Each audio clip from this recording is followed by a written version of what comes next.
Okay, I need to start with a warning for you. This is going to be a difficult um, lecture, even graphic at times. And I struggled with that as I prepared because this is so gruesome and you're so young. I know you don't think you're young, but just wait 20 years. And at the same time, I believe we need to hear this to know more than just our Lord suffered, but also how and how much our Lord suffered. I believe we need to see the cross as the most glorious moment in all of history, for it was in fact the King of Glory who hung on that cross. Okay.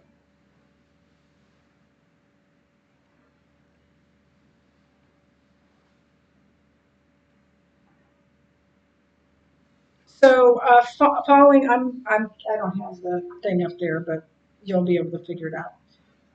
Following the trial before Annas, Caiaphas, and the Sanhedrin, who collectively represented the Jewish religious establishment, Jesus stood ready to face Pilate, who represented the Roman government.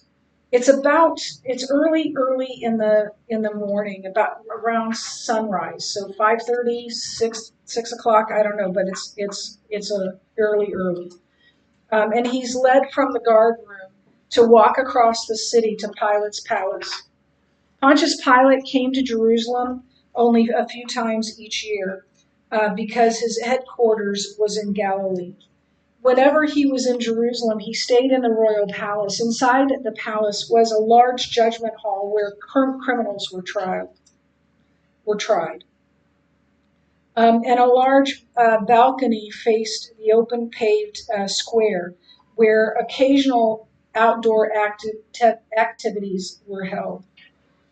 Jews went no farther than the open court. They could not go into the building because they would be defiled, as we just talked about. So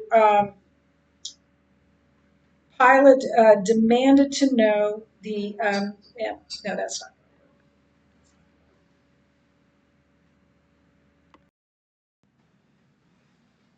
Uh,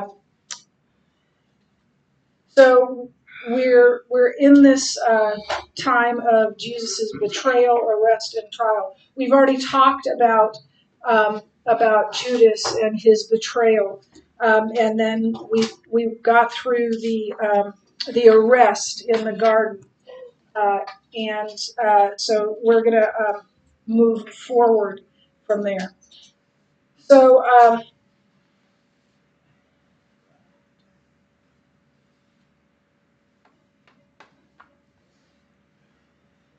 So there's going to be these interwoven stories with Jesus and Peter and Annas and Caiaphas and um, uh, looking on the last one, uh, Pilate.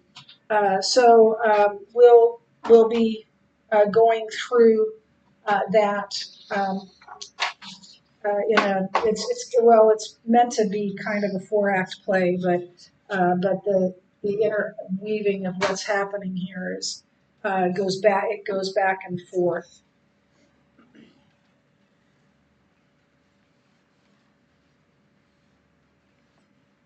So we'll pick up here.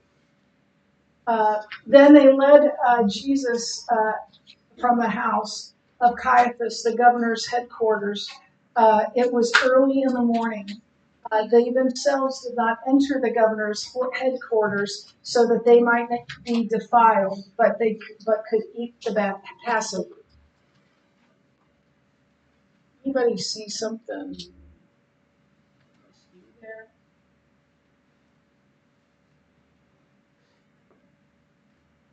They won't go in Pilate's place, so they wouldn't be defiled. They wouldn't break the law. Why are they there? Accuse Jesus. Yes. So that they can kill an innocent man. Pretty sure that defiles him, doesn't it? Yeah. Way worse than going into the governor's house. Again, there's things that we wouldn't expect. So then they led Jesus from the house of Caiaphas to the governor's headquarters. It was early morning. They themselves did not enter the governor's headquarters so that they would not be defiled, but could eat the Passover. So Pilate went outside to them and said, "What accusation do you bring against this man?" They answered him, "If this man were not doing evil, we would not have delivered him over for you." Did he answer that question? No. Well, he had to do something wrong. We wouldn't have brought him here. They're not willing to tell him. They're not willing to tell Pilate for the real reason, right? We just want him dead. We don't like him. But he hasn't done anything wrong, and they know that. They know he's innocent. They don't care. So Pilate went outside and said, "What accusation do you bring against this man?" They answered, "If this man were not doing evil, we would not have delivered him over to you." Pilate said to them, "Take him yourselves and judge him by your own law." The Jews said to him, "It is not lawful for us to put anyone to death." This was to fulfill the word that Jesus had spoken to show what kind of death he was going to die. They didn't just want to punish Jesus. That wasn't enough. They wanted him dead, and they didn't have, because Rome was over them, they didn't have the right to kill anyone. But that wasn't enough for them to just put him into prison. And so they need Pilate. They hate Pilate, right? And Pilate hates them. So this is a weaving of stories as we go through this. So what we know from about Pilate from history, outside of the Bible, he was the governor. He was called the prefect of Palestine from A.D. 26 to 36. So 10 years he was the Roman ruler there, and he was a brutal ruler whose atrocities were legendary. And Pilate had a seething hatred of the Jews. And in part because um, um, the Jews made so much trouble for them, because in part because the Jews had complained about him to Rome multiple times, saying that he was not treating them fairly. And we also know about Pilate that he was weak and decisive, but he made up for it with brutality. And D.A. Carson called Pilate a morally weak and indecisive man. This is an interesting dialogue that we have here. Then they led Jesus from the house of Caiaphas, the governor's headquarters. Was early morning. They themselves did not enter the governor's quarters, so they would not be defiled, but could eat the Passover. So Pilate went outside to them and said, "What accusation do you bring against this man?" They answered him, "If this man were not doing evil, we would not have delivered him over to you." Pilate said to them, "Take him yourselves and judge him by your own law." The Jews said to him, "It is not lawful for us to put anyone to death." This was to fulfill the word that Jesus had spoken to show what kind of death he was going to die. So the trial before the Sanhedrin is not recorded, but there were conflicting witnesses, which was illegal. And it's illegal in any court of law. If one person says, "Yep, that's the guy," and then somebody else says, "Nope, that's not the guy," you can't convict that person. You have to have corroborating evidence and witnesses that say the same thing. Now, they're not going to say the exact same thing. If they all say the exact same thing, they're colluding, and that is going to be a mistrial. But if they have the basic same story, then you can be pretty sure that it's true. But they had conflicting witnesses, so they should not convict Jesus. The trial was conducted at night. That was illegal by Jewish law. They had to conduct their trials during the day for the very reason what they're doing to Jesus. You only try someone at night if you're trying to get away with something. So, and that's exactly what happened. But they did it anyway. They conducted it at night, so it is illegal. They brought in false witnesses. They paid witnesses for their false testimony. That is illegal in any court of law. And then they had zero evidence of anything that and notice that they give kind of this overall idea. They don't say anything that he actually did. Um, and and basically what they say is, well, of course he did something wrong. We wouldn't be trying him if we didn't. That you can't convict somebody based on that. So they had zero evidence, and so the trial is illegal, and they cannot convict. But they obviously do convict Jesus anyway. And here's some irony. It's before 6 a.m.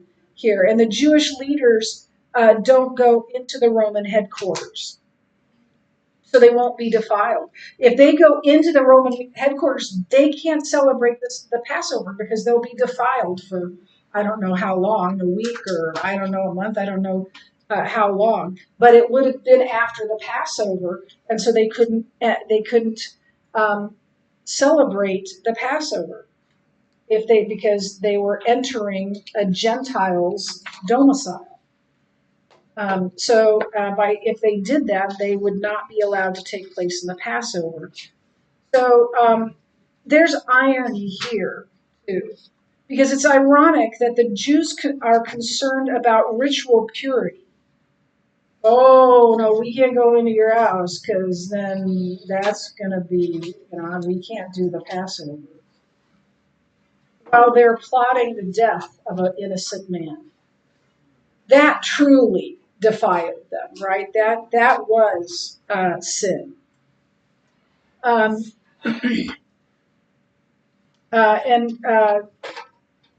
This is what D.A. Carson says. This simultaneously enhances the drama of the narrative, ensures that the Jews do not hear Jesus' self-disclosing claims before Pilate, and portrays the human predicament in which one must choose between Jesus and the world. And that's the dilemma for all of us. We have to make a decision. And there's really only two options, Jesus or the world. And they chose the world and not Jesus. So there was an old saying that politics makes strange bedfellows, meaning that mortal enemies will get together and collude with one another if they have a common enemy, right? And so this is Pilate. They hate Pilate. These are the Jews. That Pilate hates the Jews, and the Jews hate Pilate. But they're working together against Jesus. Now I know that Pilate didn't believe Jesus was guilty, but he feared the Jews even more, and he didn't want to lose his job, and he didn't want them to go to Rome again, so then he would lose his job when they would complain to the to Rome. So so the Sanhedrin wanted him dead, and that is a fact that will soon become obvious. And then what? So this question: what accusation do you bring against this man? He already know? Pilate already know? Of course he did. He's just being nasty. Which is why the Jews are ticked off at him. And I can almost hear the Jewish leadership through clenched teeth saying, "We talked about this, Pilate. Come on, let's get going." So the Sanhedrin deposits Jesus at Pilate's doorstep, expecting a quick execution order. Go in, talk to the Roman governor, and then come out with an execution time.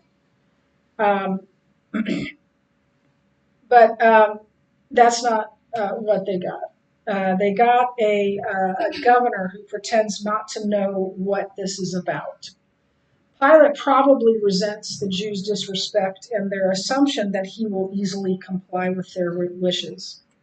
So Pilate tells the Jews to judge Jesus themselves. They had probably discussed this, but Pilate is not going to cooperate so easily. And Pilate is announcing that the Jews will have to convince him of Jesus' guilt. But the Jews thought they already had convinced Pilate. So this had to infuriate the Jews. So they're going to ramp things up. It also fulfilled a prophecy of Jesus. Jesus told his disciples that he would be lifted up, which meant to be crucified. And only Rome had the power to crucify. So if Jesus is going to die by crucifixion, it has to be through Rome.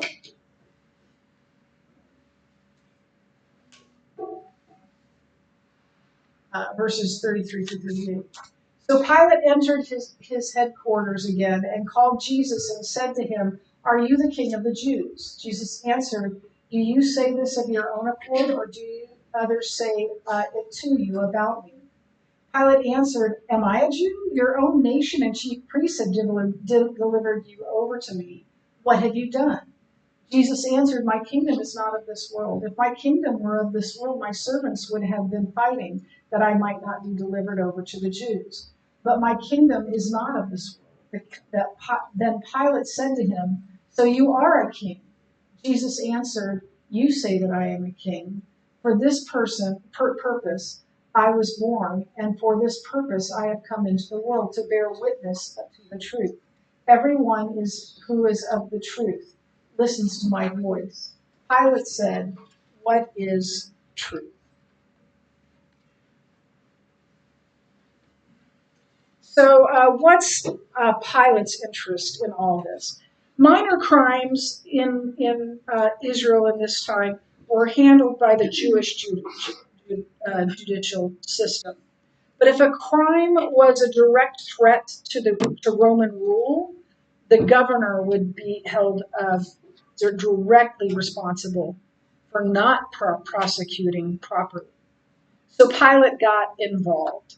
I don't think Pilate thought that Jesus was a um, a danger to Roman rule, but he also knows that the Jewish leaders aren't going to give up. So, um, so this was a formal inquiry between Pilate and Jesus. Um, uh, and he says, "Are you the king of the Jews?" And how would Pilate even known to ask? And that question and answer is in all four Gospels. He was likely informed by the Sanhedrin because this would be a political charge. And if Jesus claims to be a king who wants to overthrow Rome, well, that would be sedition, inciting people to rebel against a state or a monarch. That's what sedition is, which would clearly make him a threat and therefore worthy of execution right away. If Pilate is asking, "Are you another would-be Messiah that wants to challenge Rome?" the answer is no. If Pilate is asking, are you the king of the Jews? The answer is clearly yes. And notice how Jesus begins to question Pilate. He turns the tables on Pilate. And he talks about his kingdom. And Jesus' kingdom was completely different from the world's kingdom. And it's active in the world. Jesus' kingdom is active in the world, but it's unlike,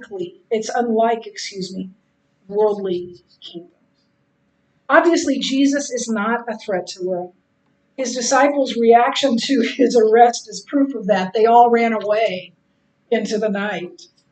And the one act of violence, Peter cutting off the guy's ear, was given a sharp rebuke from Jesus, and the victim was healed by Jesus. And Jesus talked about his kingdom as a kingdom of truth. Jesus speaks God's words and does God's work. Jesus has come to unveil truth to the world. He is the truth. So he is that revelation.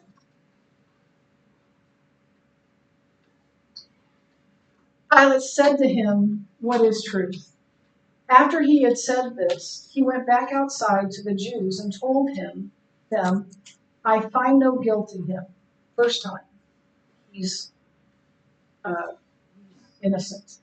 It tells them he's innocent. "But you have a custom that I should release one man for you at the Passover. So do you want me to release to you the king of the Jews?" They cried out again, "Not this man, but Barabbas." Now Barabbas was a robber, so he actually had committed crimes. But the people want Barabbas. So this is the first attempt to free Jesus. But the crowd wants Barabbas. And Barabbas had taken part in an insurrection against Rome. So he was wanting to overthrow Rome. The Greek word that was about Barabbas, like an insurrectionist, could be translated terrorist. And so a man who was an actual threat to Rome is let free, while Jesus, who is no danger to Rome and whose followers will not fight for him, remains in custody.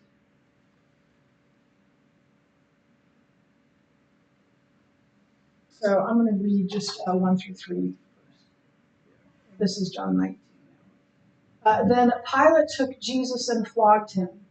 And the soldiers twisted together a crown of thorns and put it on his head and arrayed him in a purple robe. And they came up to him saying, "Hail, King of the Jews!" And they struck him with their hands. I want to talk to you a little bit about what's happening here. Jesus is mocked here, and he's being mocked, and he was made to look like royalty with a robe and a crown. But the robe would have been waist length, and the crown was made of long thorns. Danny, can you move that basketball and put it down on the floor? The basketball? The basketball up there behind you.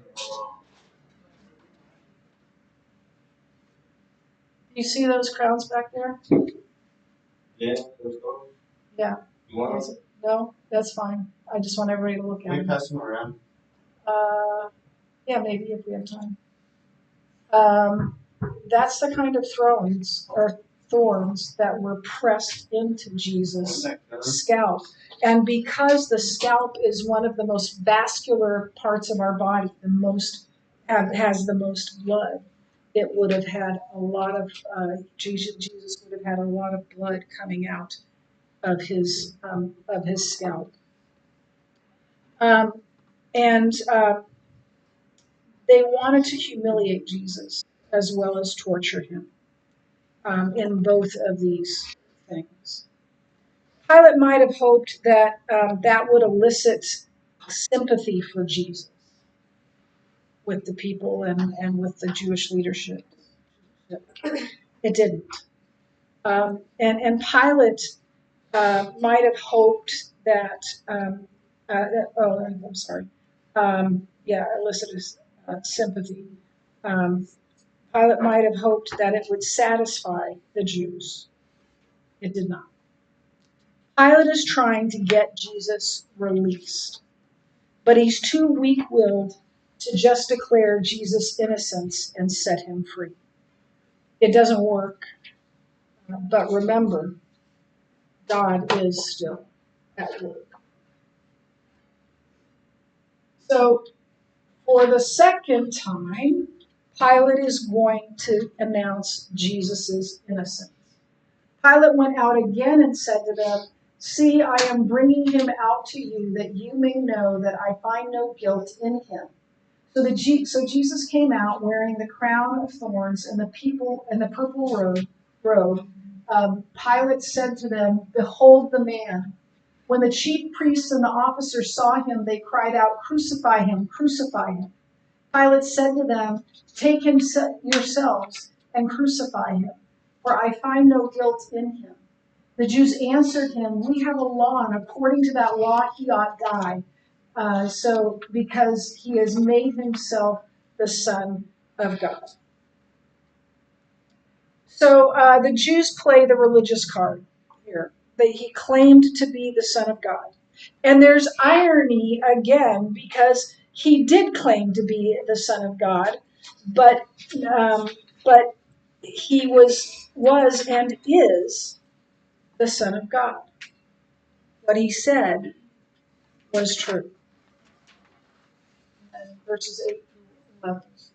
When Pilate heard this statement, he was even more afraid. He entered his headquarters again and said to Jesus, "Where are you from?" Jesus gave him no answer. So Pilate said to him, "You will not speak to me? Do you not know that I have authority to release you and authority to crucify you?"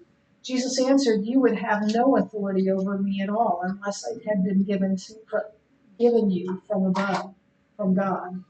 Therefore, he who delivered me over to you has the greater sin."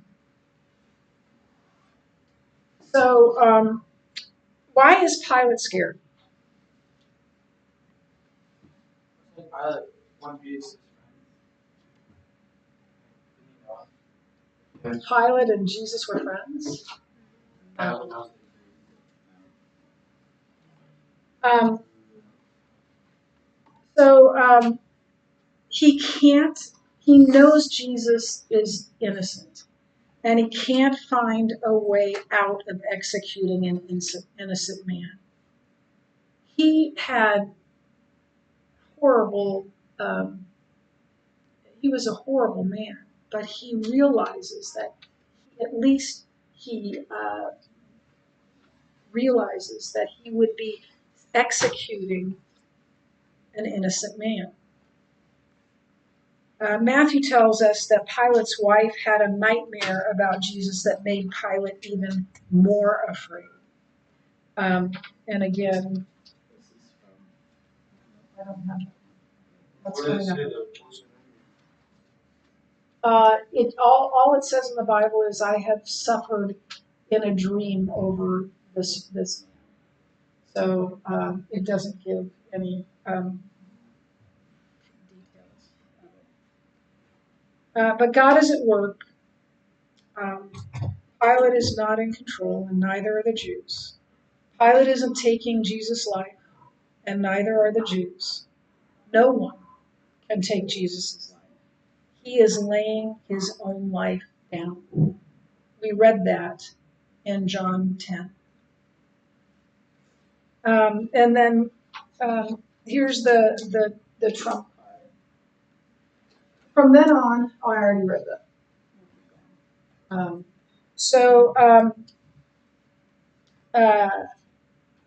What the Jewish leaders say now is that to Pilate is, "We'll tell Caesar that you released someone who claimed to be a king."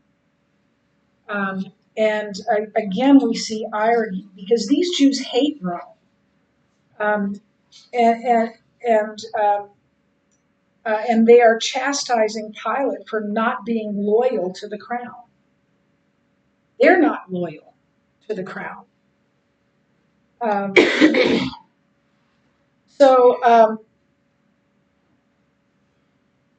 and so in doing so, they commit blasphemy.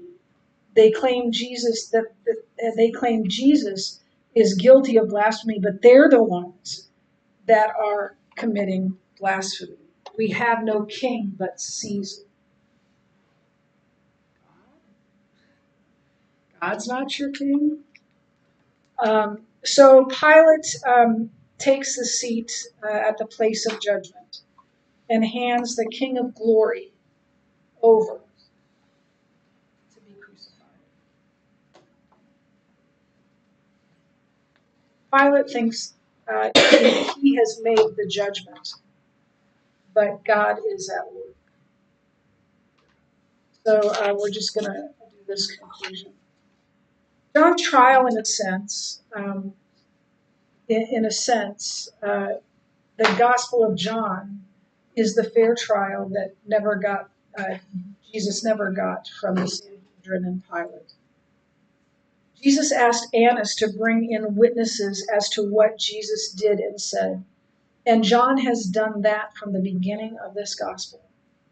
The signs, the witnesses, the discourses have been paraded before us so that we can make our own judgment on the truth of Jesus. We've had this all year long, talked about this passage. Now, Jesus did many other signs in the presence of the disciples, which are not written in this book, but these were written so that you may believe that Jesus is the Christ, the Son of God, and that by believing you may have life in his name. Or more literally, at the end of that the Christ, the Son of God, is Jesus. But the vast majority of people in first century Israel didn't see it at all.